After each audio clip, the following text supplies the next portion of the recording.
Hello guys, welcome to my channel. So আজকে আমি আসাম থেকে কলকাতা যাচ্ছি। ট্রেনে ট্রাভেল করছিলাম সেকেন্ড টায়ারে। সো খুবই ভালো লাগছিল, আর অ্যাট দ্য সেম টাইম বাইরের ভিউটাও খুব মজা লাগছিল। আর আমার যেহেতু পিজি গিয়ে চেঞ্জ করতে হবে, দ্যাটস ওয়াই বাবাও যাচ্ছিলো। বাবা 3 টায়ারে ট্রাভেল করছিলো, আর আমরা কলকাতাও পৌঁছে গিয়েছি। সকালবেলার ভিউ ভিউ কী বলবো, আর এত অন্ধকার ছিল। তো এই আর সকালবেলা তারপরে রুমে গিয়ে আমি সব গোছানো শুরু করে দিয়েছিলাম। তারপর বাবার সাথে একটু বের হয়েছিলাম চাটা খাওয়ার জন্য। দেন ব্রেকফাস্টও করে নিলাম। আর অ্যাকচুয়ালি এত সকালবেলা পাওয়া যায় না ইউজুয়ালি। তো তারপর খেলাম, তো তারপর শিফটিংয়ের জন্য শুরু করে দিয়েছিলাম। তো খুবই খারাপ লাগছিলো যে আবার সেই শুরু করতে হবে, আবার অন্য জায়গা থেকে অ্যাডজাস্টমেন্ট করতে হবে।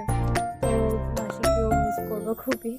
তো যেটাই হোক, দেন আমি নতুন পিজিতে থাকা শুরু করে দিলাম, আর এটা হচ্ছে আমার ডিনার।